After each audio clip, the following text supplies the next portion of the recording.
بسم الله سلام الله عليكم ورحمته وبركاته أصحابتا شرفت له ومر كليا muuqaal cusub bartan aad iga dheeganaysaana waa barteeni kul mijirnay Robarin official aad iyo aad baa u mahadsantihiin soo dhawaada meel idinka jecel yahay walaalaha qalbiga waa gudoomiyaha maxkamadda sare ee social media waaya marka koowaad Allaanu mahad celinaynaa mahad ka mugiimiisaan weyn dunida dhamaanteed marlabaadka nabiyullaahi maxamed calayhi salaatu wasalaam ku sallin hay like inoo saara channelka subscribe inoo saara waqti salaah haday idin tahay soo tukada qisadii waxaan u malaynayaa qaybtii ugu dambeysay inay tahay day inoo soo afjaranto waa soo afjaraynaa waxay inoo mareysay waxaan arkay qof wuxuu leeyahay staff iyo guryo la ilaaliye iyo dawladdiisa yaad barnaamijin commenting ku arkay aad baa u mahadsantay sidii laygu soo gudbiyay way staff ma sheegin guri la ilaaliyana ma sheegin laakiin hada xafiisyada wasiirada ma laysa geli jiray tolo dalab miyaa la dhihi jiray ila ma aha aqli ahaan xataa aqliga bini aadamku ma soo wardiyo waa leeyahay qofka banaanka magaranaysa iska daa wasiir iyo iska daa gudoomiyaasha xaafadaha ma laysa geli karin sababtoo secretary buu leeyahay qof kastiba ugu yaraan waka inta taa hadaan ugu gudbo laakiin ma sheegin guri la waardiyeeyay iyo ma sheegin tan kale staffna ma sheegin hatta wasiirka markaan sheegayay in qof iskala socdo de asxaabtiisa mooyaane staff hatta sidana kuma jirin meel la kuma sheegin marka qofka commentigiisa aan arkay baan rabaa inaan ka qanciyo inaysan jirin baan u malaynayaa waayadii dambe ma aqaan laakiin kulba inaysan jirin baan u malaynayaa say ila tahay aniga marka ma hayo waa yahay xilligii dawladda de waa soo gaaray laakiin ciyaal baan ahaa waxaas ma sii warhayn intaa kadib waxaan rabaa haddii alla yiraahdo waxay inoo joogtay gabadhiyo warkii ka fakaday oo gabadhii in adeerkeeda ahayd iyada war kalena kama fakane gabadhii in adeerteeda ahayd ay ku tiri in adeertay baa tahay heblaayaan ahay bilaash baa moodo guriga inay u degan tahay de waka gabadha ay soo xaqiijisay ilaa wasiirku ummadda ugama sokeeyo kale ma ogtahay gabadhan iyo wiilkan ummadda ugama sokeeyo laakiin sababta inay ugu dhiijiso way u sheegtay wiilkan wasiirka ay isku reerka yihiin kuwa ka xiga oo ilma adeertiisa magaalada joogto buuxda gurina ma siin meelna ma siin inuu shaqo iyo wax geeyay waa laga yaabaa laakiin no isa saartaasi ma dhicin marka gabadhii waaba ku bariyay oo iska taqaanaa dumare gabadhii odageedii markay sariirtii iyo lacalcoodiska tageen bay u sheegtay tirooriya bilaash baa moodi adeertay way gabadhii inay hebel weeye ya ilaa guriga wasiirka madaxa wasiirkan ku deganay uu dhigi jiray moogtahay odageedu ugu faantay in adeertay baa guriga leh lan dheeranimo iida okay ninkii waa yaabay oo hubaala oo cad hadhow dad isagiina kula sii sheekaystay wixii waa fakatay marka say u socotay waa tan wasiirka loola yimi wasiirka yaa sheekadii yaa kugu yiri xagee ka keentay ninkii odayga oo saasaan maqlay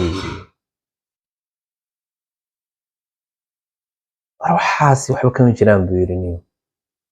waxa shayga waxba kama jiraan in hebel baa qarsoon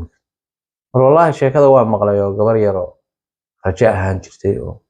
xataa waa hore la dhibaateeyay baa jirtay wiil oo dhibaato weyn loo geystay habareerteed dhibaateyn jirtay ma garan islaantii hadda wiilkeeda la toogtay baana habar yar u abaaliyay gabadha wuu og yahay inaysan ruux kale ka fakan karin ay iyada ka fakan karto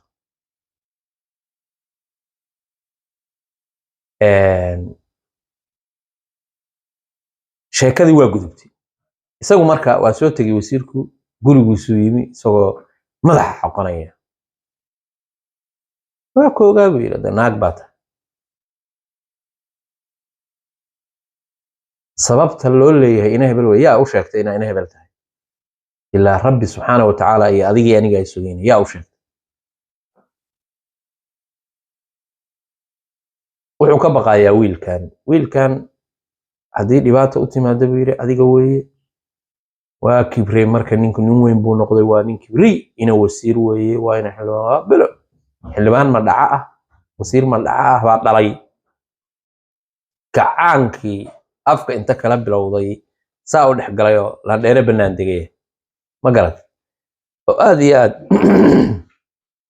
dadka loogu kalsoon yahay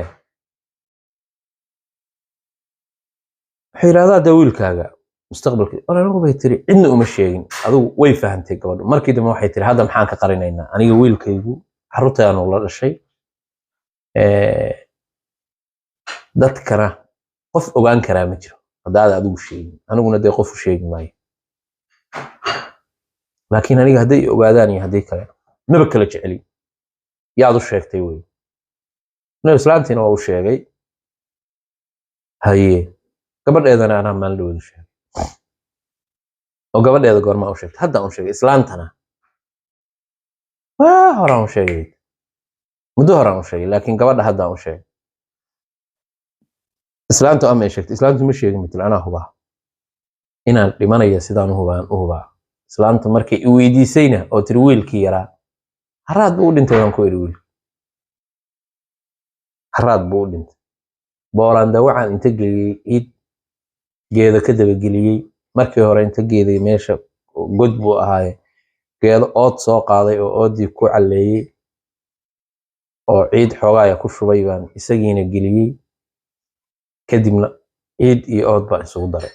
afkana ood weyn baan ka saaray waana ka dhaqaajiyey sababtoo ah nolol khayr allah ku siiyo maasha allah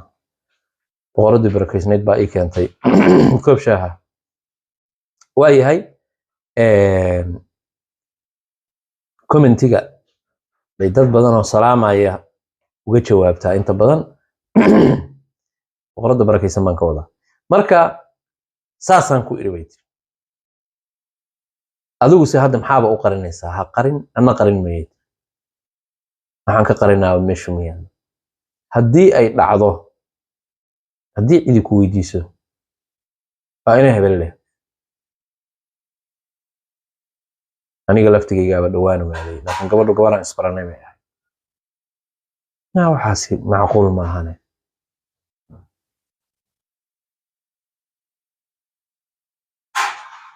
calaa iyo kulli xaal wasiirka gabadhan waa laga xigaa niman badan baa jooga oo ka xiga oo uu ka mid yahay ninkii shiikha ahaa oo wiilka la dhashay oo magaalada jooga bismillah hooyadii intay saa u warfanaysay magaalada waa joogay ninkaa shiikha ahay hooyadii way sarki jireen laakiin isagu ma ahayn umana doodayn in ninkaa la dhaafiyo la dilana waaba rabayba oo balaayadiisii iyo magaranaysa qaatil buu ahaa buu aaminsanaa oo nin diinay celinayso weye isaga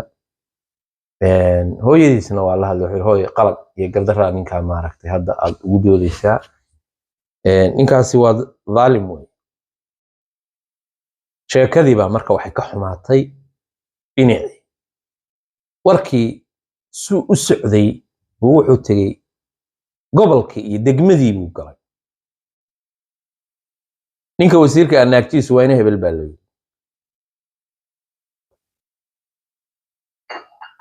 yaa waa ina hebeshee odagii hebel ahaa gabadhiisii gabadhii waagii xoolaha baabi'isay oo carartay oo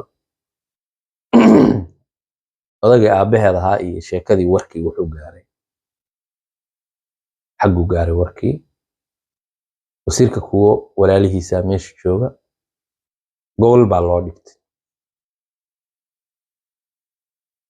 ninkaasi nalama xididin baa la yidhi gabar buu naga guursaday waa dhac baa la yidhi boob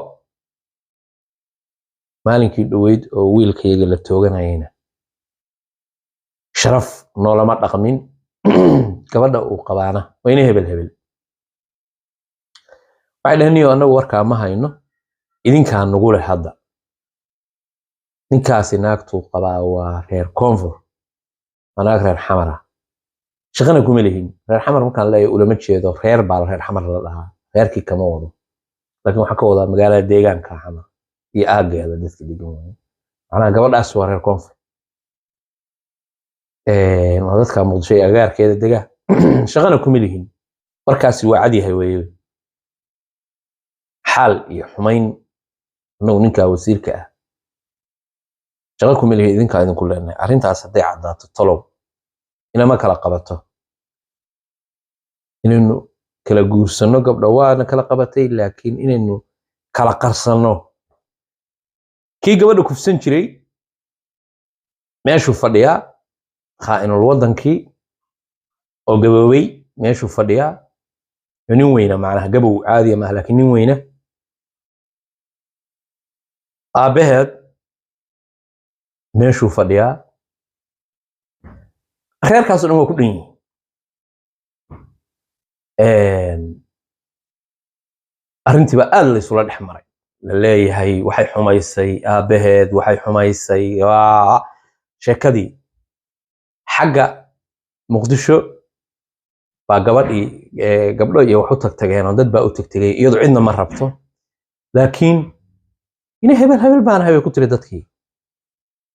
isqariskii iyo sheekadii iyo waa dhammaatay wiilkii gabadha qabay maalin joog bay ugu yimaadeen gabadhii in adeerteed ahayd iyo ma garanaysa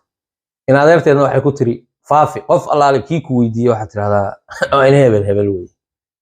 gabadhii dhibaatada lagu sameeyey wey ku dheh qofna ha ka qarin bay nacalad qofna ha ka qarin waa xanaaqsan tahay warkii waa isdhex maray qofkii ka yimaada halkan oo xamar yimaadaaba war waa ina hebel sheekadii waa caddaatay wasiirkan hadday cid ku degdegaysaa ma jirto sheekadii waa laysla dhex maray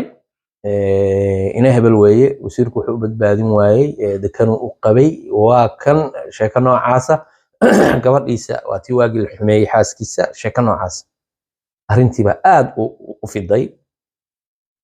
niman reerkiisa ah oo xamar yimaa waxaa la yidhi reerkaasi dekan oo maxay dekada idinku qabsanayaan ma waajib laygu leeyahayba aniga gabar baan helay dayacan oo ba'dayoo hoogtay oo ilmo waddo kaga soo dhintay oo rafaadsan baan anoo dariiq waddo anigoo maraya ka qaaday ilaa warnama hadli karaan buu wasakh wasiirna waa yahay fahmaysa waliba kacaankiya cid markaas ku degdegi karta iyo ma jirto arrintii waa jirtaa baa la yidhi calaa kulli xaal mashhuur bay noqotay wiilkii yaraana waxa la isla dhex qaaday booranda waxay ku riday dhimay allah naxariiso wiilkaa yar inuu dhintay baa la isla qaatay qof ka shakimay sababtoo ah carruurtaani waa copy paste iyada ah iyadii u wada egi iyadu laftigeedu waxay u eg tahay reerkii hooyadeed ka dhalatay gabadhan hooyadeed reerahaasay u eg tahay iyada laftigeeda reerkaa u eg oo reerahan baa gabar dheer oo jaljalaqsan oo cadoo qurux badan weeye iyada laftigeeda qolyahaas ma garan oo aan reerkanba usoo ekayn marka waa reerka ay ka dhalatay waxaan ka wadaa waa reerka hooyadeed ka dhalatay almuhim gabadhii waxay tiri laasim inaan aado baa jirta meesha wasiirkii bay ku tiri waa inaan tagaa waa inaan aadaa wasiirku waa yaabay wuxuu yidhi naa maxaa kaa qaldan waxay tiri waxaan rabaa inaan baxo oo aan meeshii aado hata meeshii hooyo kuuma joogto oo habaryar kuuma joogto oo abti kuuma joogo oo qof kuu joogaa ma jiro maxaad ka raadinaysaa ciilkoodaan u aadayaa bay tiri iyo inaan kusoo jaakaysto bes wax kaleba uma aadaya ciilkooda argoosi baan u aadaya aabbahaa meeluu jooga inkaar baa kugu dhacaysa aabbahaa baa jooga walaalahaa baa jooga dadkaagii baa jooga meesha aniga aabana ima dhalin bay tiri walaalna ilama dhalan wax iga galayna ma jirto waa tegaya uu celceliyey calaa iyo kula xal intuu celcelinayay baa meeshii dagaal ka dhacay buuq baa ka dhashay dagaal baa ka dhacay marka dad badan baa la xirxiray ilaa 4 qof baa ku kala dhintay waxaa dagaalamaya marka wiilkii halkan la toogtay diya loo geystay nabaraa loo geystay isaga qof baan waxaan arkayay yiri gabar la kufsaday ma waxbaa la kala qaataa commentiga qof ku qoray haddaan xusuustay gabar la kufsaday ma waxbaa la kala qaataa oo gabadha haddii la kufsado xaq mala miya waa la yaabay commentiga macnaha xaqi islaamka soo lama mariyo oo miye ula jeedaa qofkaasi ma fahmin laakiin commentiga hadda xasuustay commentiyadiina aad baan u akhriyaa aad baan idinku mahad celinayaa sida quruxda badan oo saliga nabiga calayhi salaatu wasalaam inta badan uga jawaabtaan uga falcelisaan aad baan idinkuga mahad celinayaa sharaf bay inoo tahay inagoo dhan qofkaas hadalkiisii baan xasuustay laakiin meeshii calaa iyo kulli xaal waxa ka dhacay dagaal ninkan maadaama la dilay iyagaa dhibana markaa sida ay iyagu isu arkayeen oo gabadha markii ninkaani kufsaday waa laga garamay waxbaa la iska yiri oo xaal iyo xumayn iyo wixii la kala qaadan karay oo Soomaaliya la isku qancin karay baa la isku qanciyay walaalkeed wuxuu qaadan waayay ninkii walaashii kufsaday oo magaalada jooga hadda gabadha markaa waa lagu kala baxay xaajadeeda walaalkeed wuxuu qaadan waayay in ma garanaysaa ninkii walaashii dilo oo magaalada hor fadhiisto toorey buu soo qaatay waa ku shabaaxay nashdeh daf meelo badan buu ka geliyey 200 iyo siyaado iyo dhowr halaad baa ninkii laga xukumay muddana waa u yaalay baantii in la baanto in la daweeyo oo aad loo daweeyo oo la baanto dhaqaale badan baa kaga baxay reerkan awal la gabadha inay ka garbixeen bay aaminsan yihiin xeer Soomaali baan ka sheekaynaynaa gabadhii la kufsaday inay ka garbixeen oo xaaladeedii dhameeyeen bay aaminsan yihiin ninkaana 230 iyo dhowr halaad loo geystay dhaawac ah oo naafo ah ninkii soo ka iyagoo markaa xoogaa yar bixishay oo aan wax naf laba bixin ee daawada iyo wuxuun ka qayb qaatay oo ninkii la yiri bal intuu bogsanayo si loo xaqo markuu bogsaday oo la xasimay oo 200 iyo inta laga simay buu xagga ka soo wareegtay albaabka iga xir buu intuu xagga ka soo wareegtay buu toorey shakab si buu dilay nimankani waxay sheeganayaan waxay yiraahdeen ninkii dhibkan geystay la dhimay nimankana waxay yiraahdeen xaq baa naga maqan ninkii waa loo dilay intaas oo dhibaato aan horay buu u qabay marka waxaanu idinku leenahay nin magti wax ka badan baa idinku leenahay adigu waa la isku afgaran waayay shirar badan baa lagu kala kacay ninkii xaqa lagu lahaa waa dhintay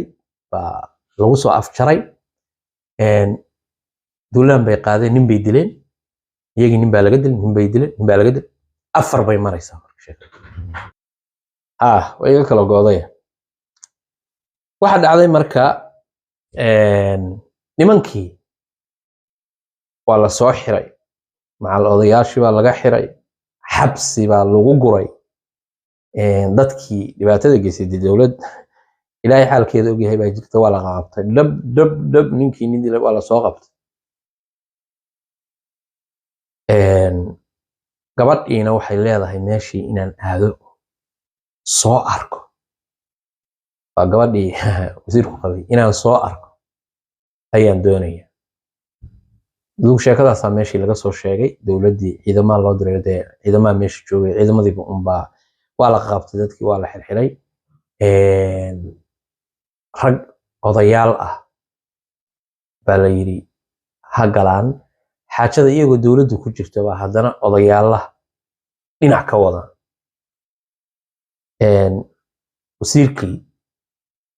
wasiirkii marka waxaa jirta beelaha beeshan dagaalamaysa la dhalatay oo beel kale ah oo isimadoodii iyo dhowr baa kusoo baxay sababtoo xaajadu waa badatay meel 4 nin labadii hore maahane 4 bay maraysaa sheekadu 4 nin baa la kala marayaa ana mid baa la dilay mid kale la dilay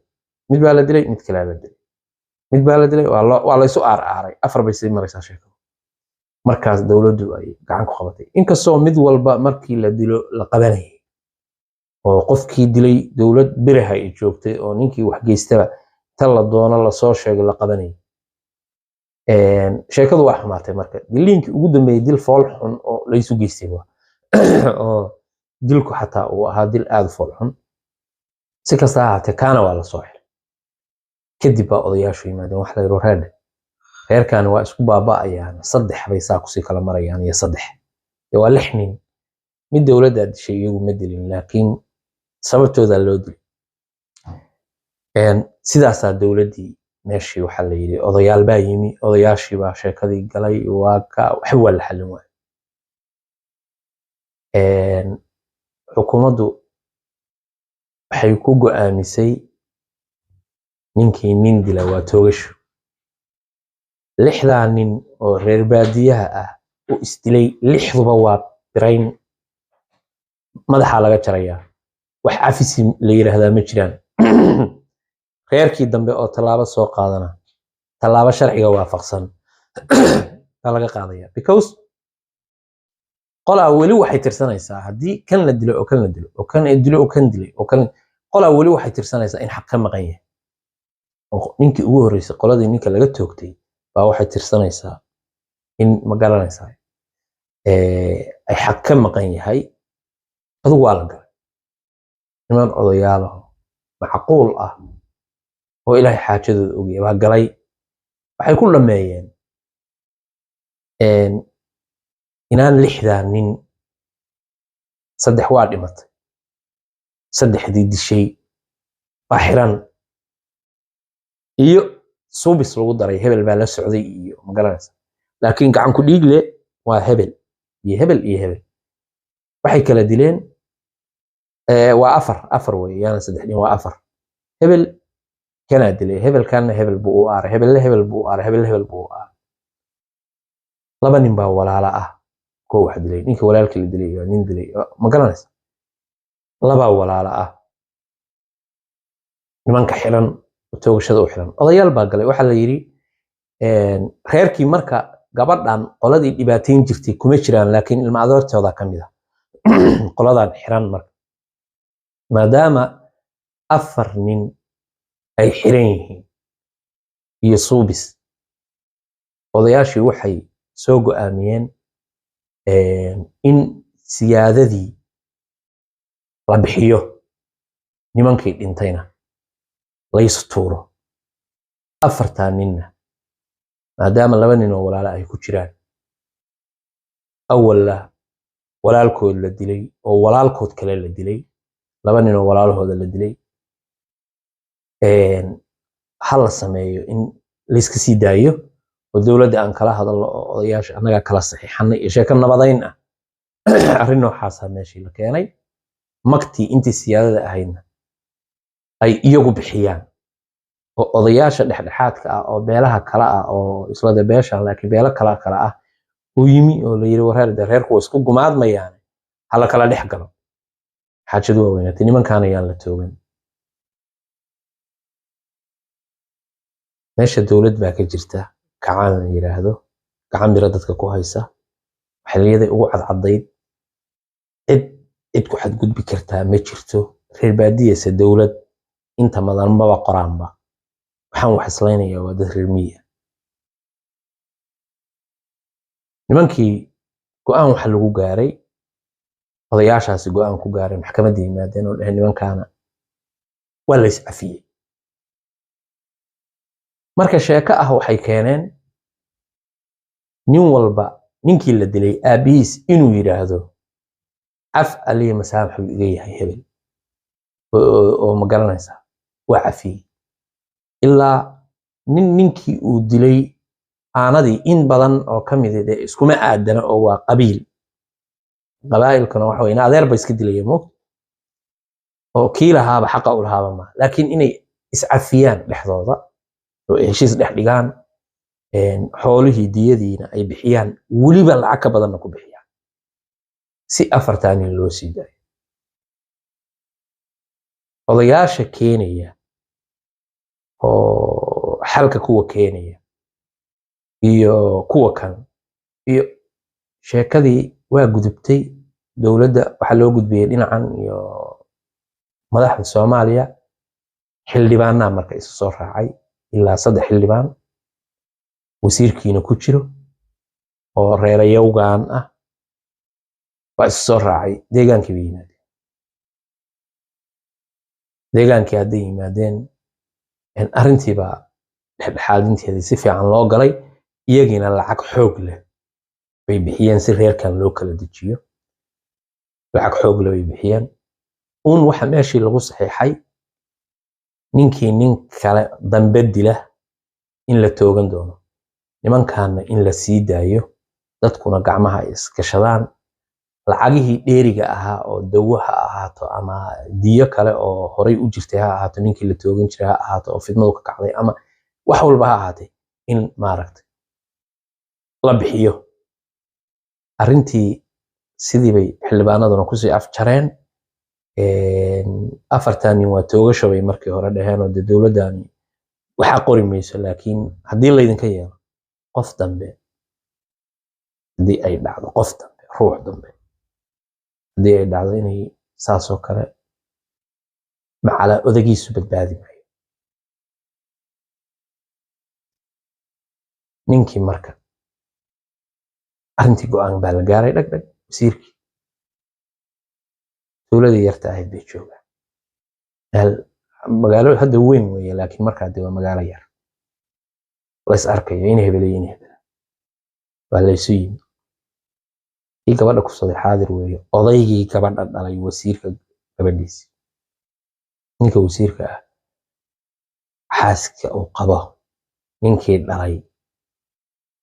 baa joogaa ninkiibu u yimi hebelow qalad baa samaysay eed baana iga gashay eed baan ku haystaa gar xaajadan waa la dhameeyay annaga teena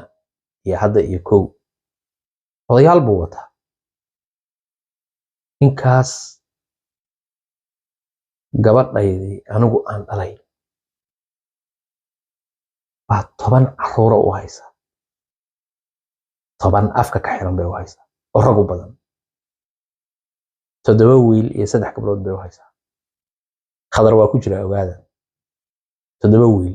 iyo 3 gabdhood bay u haysaa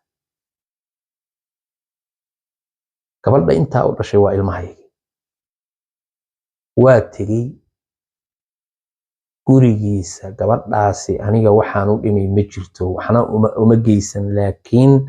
colaadda igu samaysay iyo dhibaatada ay nagu samayn jirtay wuu ogaa ama reerka oo dhan ay ka geli jirtay ninkaas waxaan rabaa inuu iga garbaxo adigu tol baa meesha joogaho wuxuu yiri warniyahow odayga waa runtiis wax kasta oo qalada anigu waa qaatay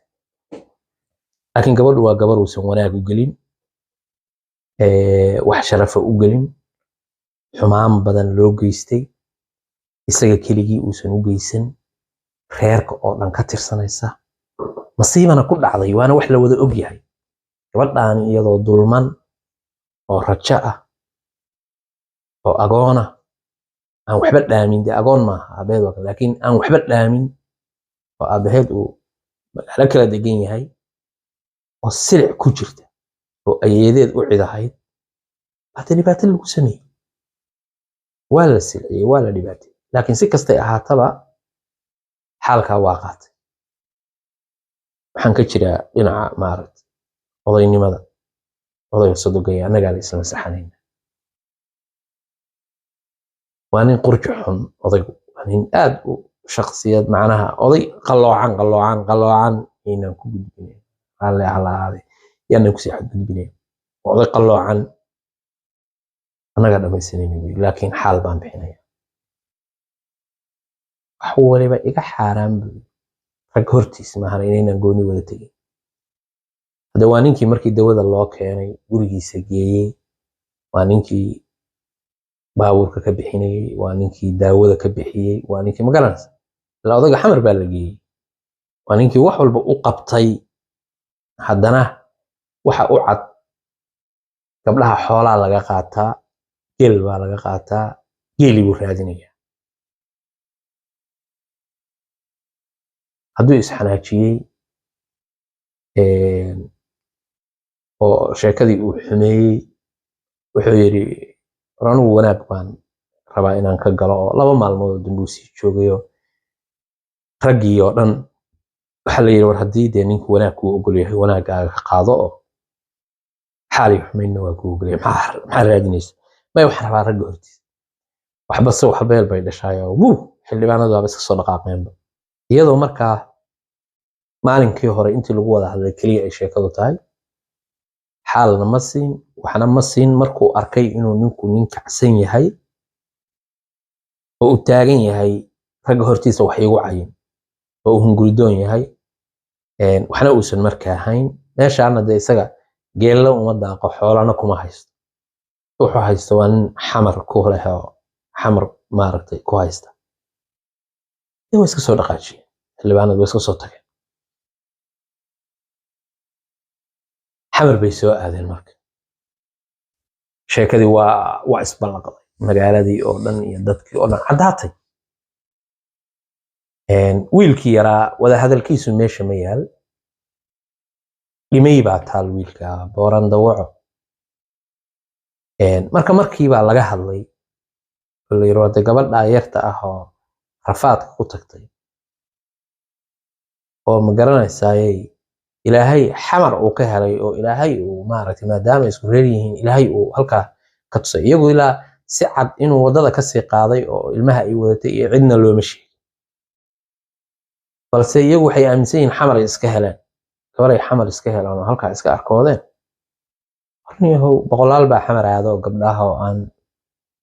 waxa qaba xataa la aqoon iyo meel ay ku dhibceen gabdho badan baa cararay hadiiba ninkaas magaca gabadha ay maanta ay dhaqantay faraha ka qaad baa la yiri adugu wasiirku markii laga xalwaayay ninkan uuna u ogolaa inuu wax siiyo waliba rabay waxay sheegtay wuxuu rabay inuu soo kaxeeyo inta magaalo keeno inuu jeeg u qoro oo lacag badan waliba inuu siiyo buu rabay odaygu laakiin alla uma calfin xumaantiisii baa dhaafisay tagi wasiirkii iyo waata hadday magaaladii muqdisho yimaadeen gabadhii waa la isarkay waxaaskiisi maxaa la soo kulantay waxaan la soo kulmay xaaladii waa dhammaynay laakiin waxaan la soo kulmay aabbaha rag dhexdiisa ugu qabsaday xaal iyo xumayn wixii ay xaq u leedahay arrintaas baan bixinayaa baan idhi diyaar baan la ahaa ummaddii oo dhan baa isu timi laakiin nin labada dhagood u daloolan muu ahayn in wax maqlaaya ma ahayn waxaan rabay inaan lacag siiyo go'aankaygu wuxuu ahaa weliba ragga qaarkii aan u sheegay inaan soo qaado magaalo Hiblaayo inaan keeno oo bangigeeda aan jeeg u saxiixo baan rabay weliba lacag fara badan siiyo waxay tiri halkaas laabta abaasaa lay kala dilaacshay see ku siinaysaa maanaha see ku siinaysaa go'aan bay gaartay anaaba aadayaba imana dhalin shaqana iguma le waxna igama gelin waxaan aqsantahay waa iska dumaroo meeshii ay ku kortay iyo tuuladii iyo baadiyihii iyo soonihii iyo dadkii inay aragtana waa rabtaa inay ku soo digato dahab baa meel walba ka laalaada waana rabtaa moogta oo ay aragto gabadhii yarayd oo la silcin jiray oo dad badan oo ehelkeeda oo yaqaanay silicii iyo rafaadkii garanayay gabadhaas ay mari jirtay maanta iyadoo xagee mara xagee u socda xagee maraale inay arkaan way rabtaa waxay tiri aniga taasa igala muhiimsan oo igala weyneyd laakiin odayga iyo aabanimo iyo waalidnimo weli ma dareensanay bay tiri dareenkaa markaa iguma jiro magaranaysaa dhalin yaraanahay bay tiri wax badan aanan fahansanayn baa markaa jirtay ilaa aabahay in badan oo eedda ka mid ah waxbuu ku lahaa laakiin isagu weligii waxba iima geysan dee kale oo xumaan qoto dheer oo xaasidnimo iguma samayn laakiin wuu i dayacay dayacaas uun balse waxaanan bagaranayn dee mar walba inuu aabahay yahay oo xaq uu igu leeyahay oo waalidka yahay taasaa way tiri dee iga magaranaysa xoogaa iyada laftigeedu iga daahnayd oo dhalinyaranimo ay haysay waxay tiri inaan tagaan raba magaaladii baan aadaya wasiirka waxaan ku yiri ilaa waa baxaya waa joogaya na caruurtaada iyo adeeryaga isku filan dad waaweyn weeye khalaas waxay iiga baahan yihiin ma jirto waa aadaya midka ugu yarna oo kaxaysanaya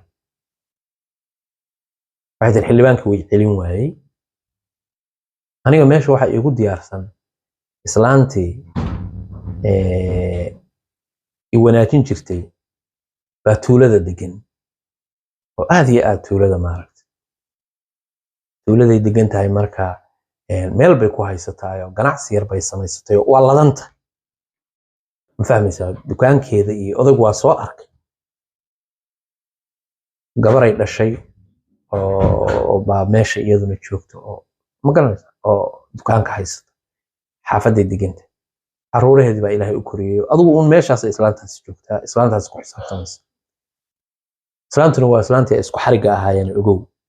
islaantii kaleetana waa joogtaa waa tuuladii ay mooryaannimada ciyaalkeeda la joogay ninkaana reerkiisa degan oo u badan gabadhaan hadday tagto inaan cidin la hadlayn meesha dowlad baa ka jirto waaye dhaqaajisa islaantii gabadhi waa soo dhaqaajisay baabuur bay soo raacday say u socotay bay tuuladii soo istaagtay naag dheeroo heblaayo cad quruxdii ka badatay tuuladii bay kaga digtay tuulo xuno gebigeeduba dhowr derbiya oo ilaahay xaalkeeda ogyahay marka tuulana waa ka tagtay degmana ma gaarin meesha ay tegaysaa tuulana waa ka tagtay degmana ma gaarin weli maanta waa degmo oo macnaha xataa dee waa degmooyinka ugu waaweyn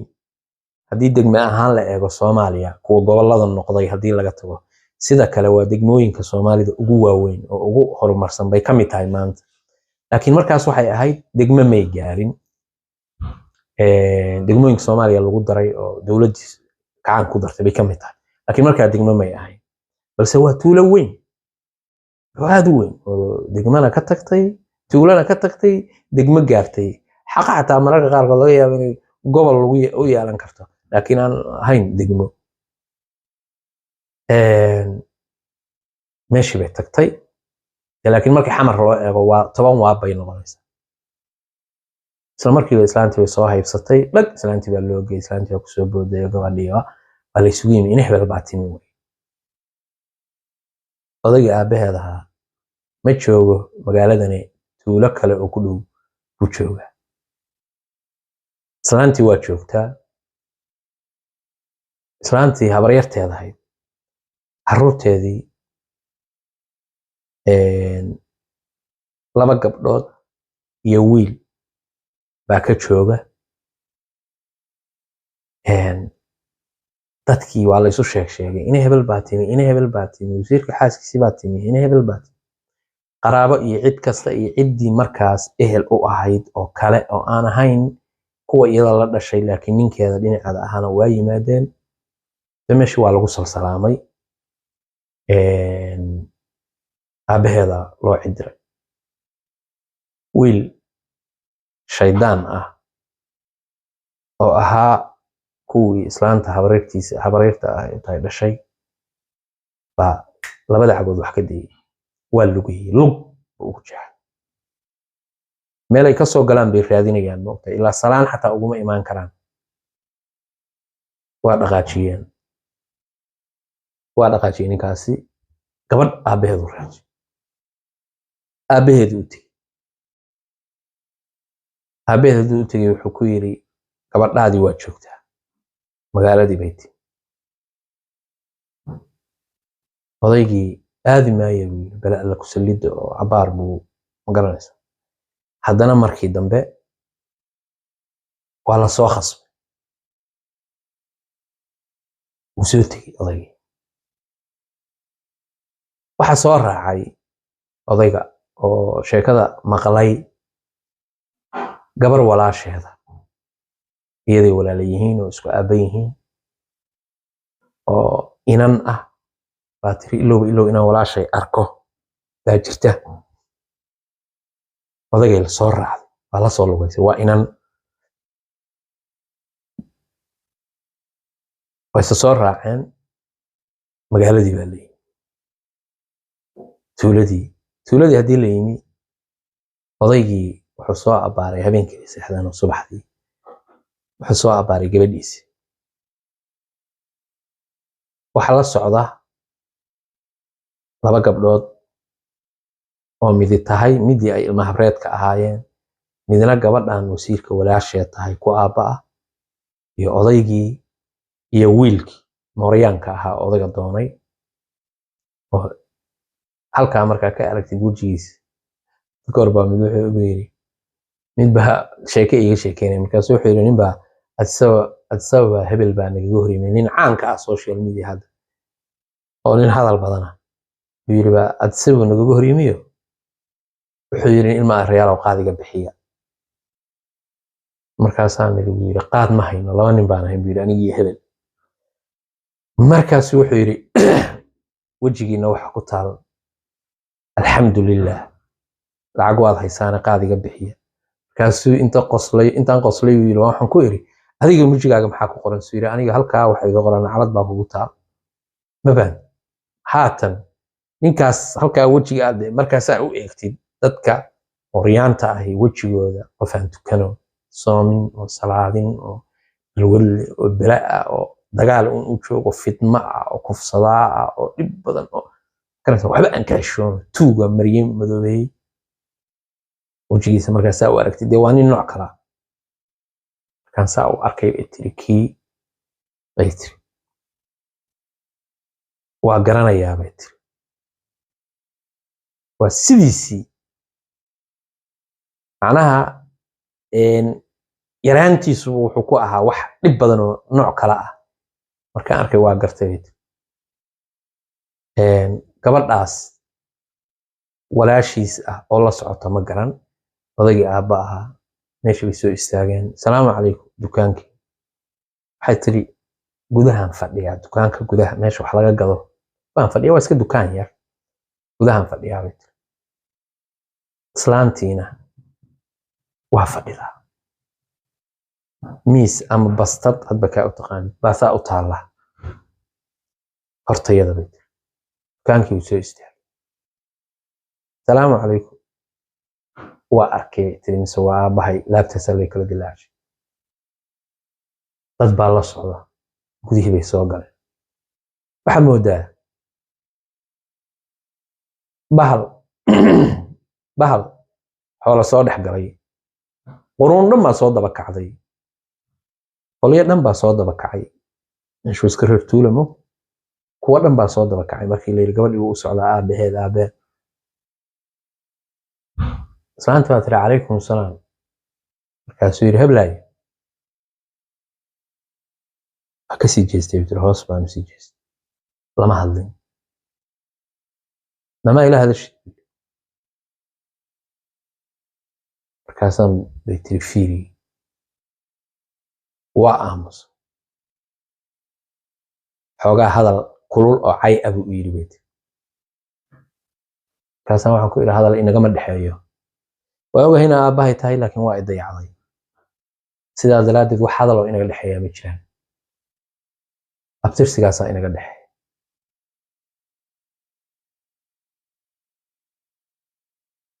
xoogaa bay tiri hadalkii uu ila hadlay caradii way iga ba'day oo waagii waanigii islaantii silciyey xoogaa maaragtay waxay tiri wixii way iga soo baxbeen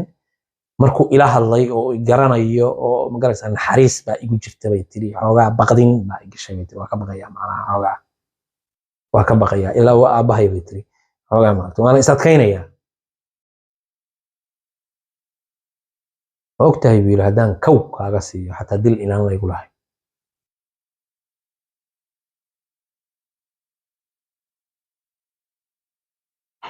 waa qoslay dawlad baa meesha ka jirtaan kuwi dawlad baa meesha ka jirta aabahay inaad tahay waa ogahay waa idayacday dhibaata igu samay dadka dhexdiisii albaabkii baa lasoo tuumay bismillaahi raxmaani raxiim gabadhu adagkaa baa leeyahay ilka baqi maysamiya ilaa ka baqi maysamiya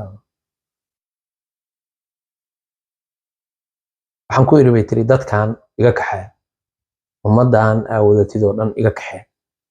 waxaan ummadda meesha taagan aniga adiga haddaan wada hadlayno gooni baan wada hadlayno dadka iga wada gadaal buu u jeestay mise inaa lillahi dukaanka iridiisii 20 qof wax ku dhow baa taagan waa iska dhaqaaqay marka uu tegay gabadhii yarayd oo walaashay ahayd maahaana dadkii intii kale waa bixin gabadhu waa gabar inana bay tiri inta saa ii fiirisay bay tiri heblaayo walaal maxaan kuu dhimay anigu hadduu aabe saa ku yeelay walaashaa baan ahay aabahaan dhalay anigana miceed bay iga tirsanaysaa dadkii marka bay tiri way tageen aabe laftigiisa naxariis baa ii gashay bay tiri de gabadhaan yar oo walaashay inan yaro bay tiri qurux badan oo walaashay ah oo aabe saas islaantiina tiri gabadhani waa walaashaa baa is ilaaway bay tiri meelaan joogaan garan waayay bay tiri meeshii baan ku laabtay waa ku dhegay bay tiri waa dhundhunkaday gabadhii yarayd baan ku dhegay bay tiri waa dhundhunkaday waa oyd baayin lagu dulmiyo ma jeclayn dhibaataa nooga tagtay waa kan waxyaaba iyada laftigeeda dhiban gabadhu iyadan laftigeeda la kufsaday iyadan laftigeeda dhibaato lagu sameeyay waa gabadhan dhibaataa nooga tagtay waa ka markaasay waxay tiri dhegta inta afka ii saartay bay tiri anigana waa lay kufsaday inta markay afkeeda ka soo baxday bay tiri baan qaracmay waa oohin macnaha bay tiri sababtoo ah tii aniga laygu sameeyey walaashayna waa lagu sameeyey macnaha anigu marka waxaan helay gargaar ilaahay laakiin walaashay gargaar ma helin waa dilaacay bay tiri way xishoonaysaa gabadhu afka igu dhegtay aamus odaygii iyo gruubkii uu watay tage laakiin dad baan weli soonaha ka dhow oohintii iyo dukaankii iyo wixii baa la isku soo baxay haddana dhug laakiin odaygii iyo wiilkii xunkaa watay iyo gabadhii kale iyo tage gabadhan yar iyadaa hartay oo ku hartay markaasay dhegta afka ii saartay bay hay ceebeen bilaa macnaha in la kufsado inay dadkaani ogaadaan way ka sii cararaysaa inna lillahi wa inna ilayhi raaji'uun waana walaashay bay tiri marka waxay tiri khalaas aabahayna colaad kalaan u sii qaaday walaashay wax la dhashay ma aqaani inta la dhalatay ma aqaani gabdho kale oo la kufsaday inay jiraan ma aqaani gabdhihii yaryarka ahaa oo walaalaha ah hadday jiraan bay tiri baa calool xumaa bay haysaa khalaas awal waxaan iska ahaa naag maqan oo aan cidna dan kala hayno rajo kala hayno neceb oo aan la tusin laakiin markaan bay tiri waran baa wadnaha ay istaageen naxdinta aan ka naxayo gabdhahayga yaryarka ahaa oo aan dhalay oo kale bay iila mid yihiin tanna waaba jeclahayba ilmahayga igama duwanaa because waa bartay bay tiri waa aamusay bay tiri meeshii baan fariistay odaygii baa loo soo sheegay odaygii baa dib u soo laabtay aabe bay tiri baa dib igu soo laabtay waabay tiri dee oday jaaxida iska taqaanaa reer baadiya waa kor yimi naa maxaa loo oysaa aamus daawoysad bax orod guryihiinna aado ku soo oy dadka oohinta kala tag buu yiri waa iska tegi oday Soomaaliyeed oo balaa iska dhaqaaji waxay tiri islaantii meeshii bay iga kaxaysay gabadhii yarta ahayd baan gacanta qabsaday gurigii baan tegay gabadhii baa ii sheekaynaysa bay tiri marka gabadhan reerkii waagii xooluhu ay ka baaba'een oo ka silceen oo ay silaca muteen ayaa waxa dhacday in labada reer isku soo dhowaadeen markaasaa odaygaani wuxuu sameeyey xooluu wuxuu siiyey reerkan buu xoolo siiyey ilaa islaantan dumaashadiisna way ahayd laba dumaash macnaha marna walaasheeda ka dhimatay oo isagu qabi jiray marna walaalkiis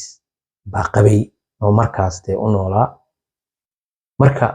xooluu siiyey 30 neef oo ari ah buu siiyey waa isku soo dhowaanay bay tiri marka sheekadii ahayd in walaashay la kufsaday oo uu kufsaday ninkaas hebel ah oo adeerkay dhalay oo ilma habreedkana ay ahaayeen sheekadaas bay tiri baan maqmaqli jiray waa maqli jiray bay tiri marka reerahaas oo dhan iyo waxa iyo agagaarkooda iyo macnaha dhib bay nagu ahayd iyo soonaha laakiin xoolihii bay isku soo dhawaaday oo roobkii bay isu soo dhaweeyey waxay tiri waa intaanan anagu reer tuulaadka noqon oo tuulay u guureen waa intaan reer tuulaadka noqon bay tiri ilmo yar baan ahay waxay tiri sheekada waa maqmaqli jiray laakiin ilma xun ahaana oo yiriisa waxay tiri waa dambe ayaa waxa dhacday bay tiri in tuuladii aan hadda ka imi yaan meel waxaan ka samaystay shaah lagu gado waa sababta gabadhan inanta ka dhigtay oo loo aroosi waayey oo ma garanaysa markay aabaheed lahayd waa ku raacayaa oo soo raacaysay baa hadafkeedii iyo go'aankeedu gabadha wuxuu ahaa inay walaasheed raacdo sababtoo ah meeshii waa tii la kufsaday bay ka tahay laakiin tani ma ogaba walaasheed iyo walaalaheed iyo dhibka haysta waxay tiri marka anoo 13 sano jira bay tiri oo baan hooyaday xoolihii iyo waxbaa naga sii noqday hooyaday iyo aabahay waa isku kaceen hadday isku kaceen hooyaday tuuladay u guurtay tuulada marka waxaa deganeyd hooyadeed ayeeyaday tuuladii bay nala aaday calaa iyo kulli xaal waa laga soo noqday oo islaantii iyo ciyaalka waa la soo ceshay oo awalba ciyaalka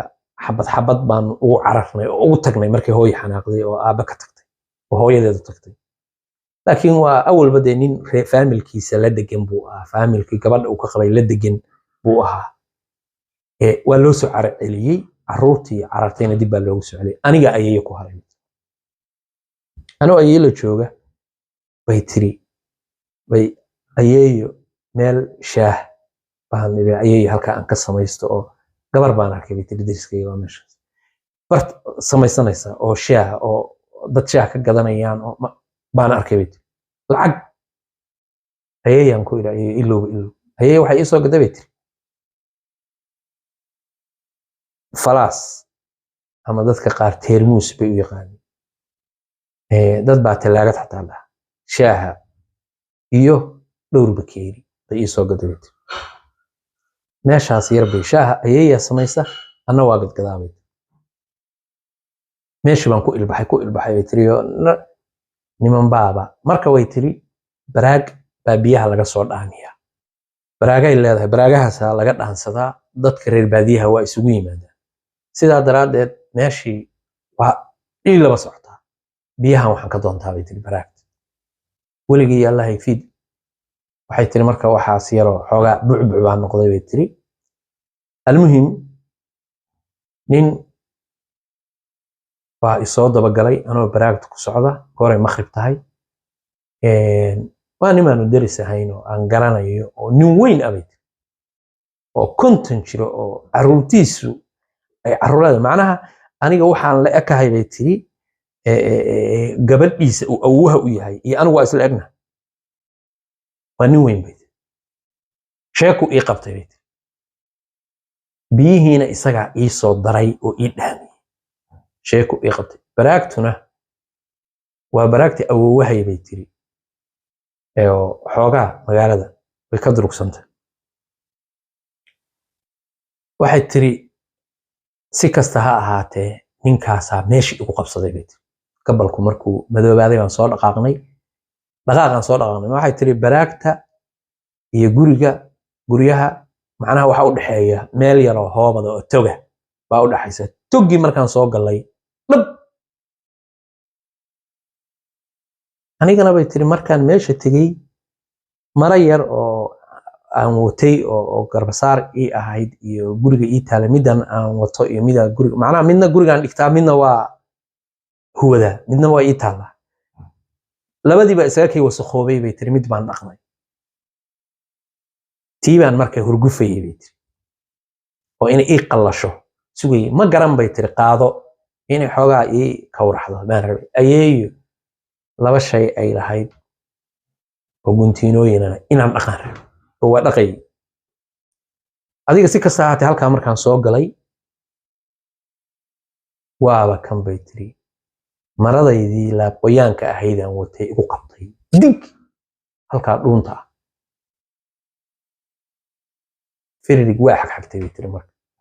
waa la diriray laakiin naqaskaygu dhagay khalaas waa suuxay bay tiri marka ilaa maradii qoyanayd oo aniga halkan ii saarnayd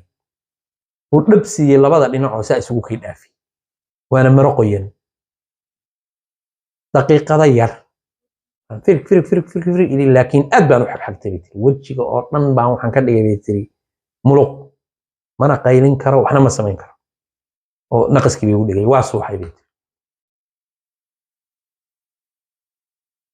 ma aqaan bay tiri kolba uundee ninkaasi waa i kufsaday waa miirsaday bay tiri markaan miirsaday oo miirkii ugu soo noqday baan arkay bay tiri isagoo marka bay tiri waxaan garan waayey ma garan karo bay tiri ma bahashu igu ceejinayay markaan soo miirsanay mi igu celinayay ma garanayo bay tiri kolba ninkaasi waana i kufsaday anigu waa miir la'aa kadibna waxaan kacay isagoo isgaabinayo oo ordaya marka bay tiri waa istaagay bay tiri waa gariiraya naqaskii bay igu soo noqday malaha naqaskii igu dhejiyey ma garanaya bay tiri siduu markii igu dhejiyey mi igu hayay ma aqaan waa nin weyn waxay tiri waa gargariiray gariirkii bay iga ba'ay inaan hadli karo waan gartay waa qayliyey waxay tiri qayladaydii iyo waxaygii iyo anoo qaylinay magaalada galay adigu ninkaasay kufsaday isagii baa waxaa lagu arkay marka xagtimihii aan ku dhigay ediye bala'a baan lahaa bay tiri waa diirta waa dhoweyd waa ku ooli jireen bay tiri waa dhoweyd bala allah ku saliday waa dhoweyd inta uusan dhiman waa ku taalay laakiin nin masiibo ah oo dagaal iyo rabsho iyo intaa iyo fidmo ku dhex jira marka inta uusan dhiman waa ku taalay anigii bay tiri bes gabadhii la kufsaday baan noqday aabe iyo dadkii iyo aabe reerku ka qabay weeye oo waa reer abtigay bay tiri inkastaanan isu dhoweyn oo hooyada aysan isu dhoweyn haddana waa reerkii waa la xaalay oo kolba uun iyagaa xaalay laakiin anigii waa soo weynaaday waa soo koray intaa hadda aad arkaysid baan la ekaaday qiimo beel baan ahay marka qiimo maligi waa soo tegay bay tiri magaaladan ay reerkeygu joogaan baan imi waaba ku sigtay bay tiri iyadii baan ku sigtay dadka oo dhan waa yaqaanaan in lay kufsaday nin hebel la dhoo ninkaas waa mooryaan weyn buu ahaa kufsaday gabadhii hebel uu kufsan jiray waxay tiri dhaawac bay igu noqotay nabar igu yaal gabdhaha iga yaryar oo walaalahay bay tiri 5 baan nahay 5 gabdhood 4 iga yaryarba waa la qabaa xoolaana laga baxshay aabe geel waxaan ahayn kama qaato anigii laakiin bartaasaan joogaa sidaa daraaddeed waxaan rabaa sidaa u nooshahay inaan u noolaado inaan ku raaco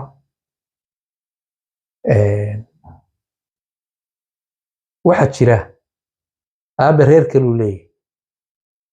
oo hooyadeed ma ahaane hooyadeed markay xoogaa dee waayeel noqotay naa kaloo guursa gabdho yaryar baa jira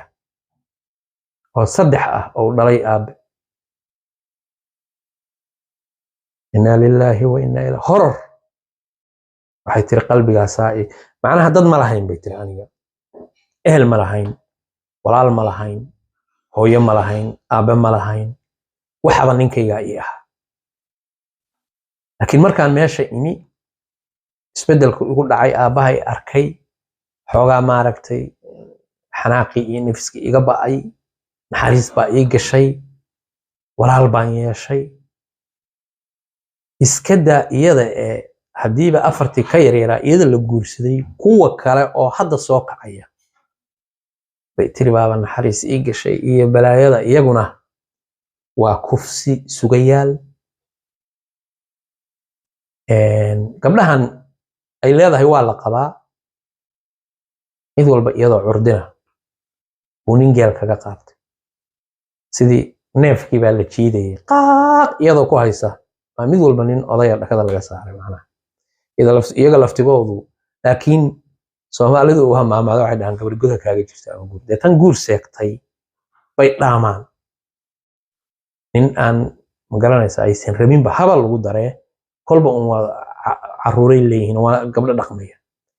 tan laakiin waa mustaqbal seegtay waxay tiri tuuladan markaan imi oo aan ogaaday in iyadana leega yaqaan oo magaranaysa xataa isku day kale laakiin bay tiri dee qof weyn oo wax kala garanaysa oo markan aan khiyaami karin oo la siri karin oo dabinka booda baan ahay markii dambe bay tiri gooraan habeenna ahayn maalin ahayn baan dhaqaajiyay oo ayadii isaga nin walba oo shukaansi ila soo aadaa wuxuu iga rabaa bay tiri inuu maaragtay nin guur iyo mustaqbal iga rabaa ma jirto marka sidaa daraaddeed anigu maanta hooyaday baan kaga imi tuuladii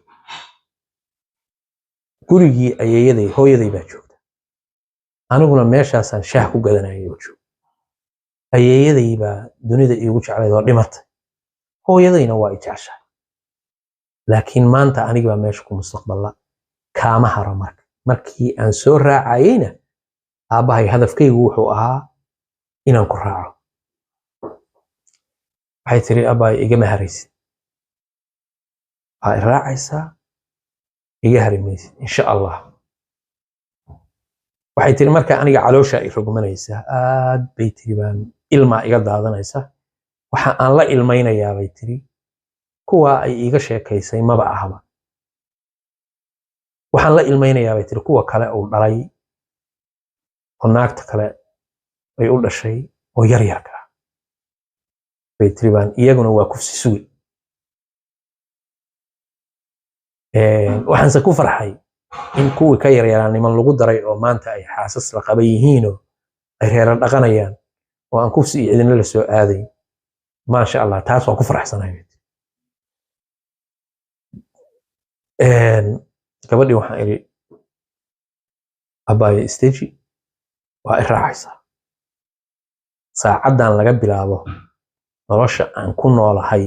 baad gees kaga noolaanaysaa boqorad baana tahay kufsigii la kufsaday iyo waxa iyo afaarahan halkaa ku ilow bartaa ku ilow diiftan iyo waxaan kaa muuqdaana waa kaa baaba'ayaan qalbiga khayru sheeg waxay tiri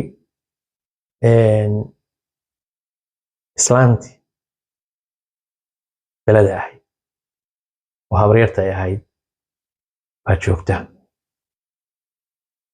walaashay waxay tiri boorsadeydii baan furay dhagaan u soo bixiyey dahaba aan sitay dhagaheedii wax yar baa ugu jiray bay tiri oo kuula ah waa ka saaray laba yaroodoo dhaga ah oo aan badnaynba oo yar yar ahaa baan u geliyey bahal guntiine ah oo ilaahay og yahay oo birqaysa bay tiri baan iri gasho taasoo ila bisatay kabahaygii kaba aan sitay bay tiri baan siiyey oo innaa lilaahi wa innaa ilayhi bahal gamba ah oo qurux badan baan dheg siiyey war lebis gabadhii oo aan gabadhiiba ahayn bay tiri baan isa soo raacnay cadow jebin walaashay saasaan u soo aadnay bay tiri dukaankii baan soo aadnay ilaa dukaanka waa ka tagnay meesha ugu sheekeynaysa waa xaafadii dukaankii baan soo aadnay markaasaan meel saa u fariisanay bay tiri dukaanka agtiisa ah makhrib baa dhow baan saa u fariisanay bay tiri annagoo bay tiri nuurkayagu baxayo oo aan iska sheekaysanayno ba halkaa waxa ka soo baxday bay tiri islaantii habaryartay ahayd ba halkaa ka soo baxday bay tiri ima arki karto bay tiri adduunkay iigu necab tahay markaasi si ay soo ageysaa waan tiri naayaa ma anigoo ku koriyey baad markaan xamar kuugu imi oo korriimadaada lahaa ilaahay ka sokow oo tarbiyadda aad haysatid anigu kuugu barbaariyey mar allaale iyo markaan xamar kuugu imi baad gurigaaga iga saartay caydii adduunka bay ii bilowday bay tiri dad baa meesha joogay soonaha waa laygu soo ururay bay tiri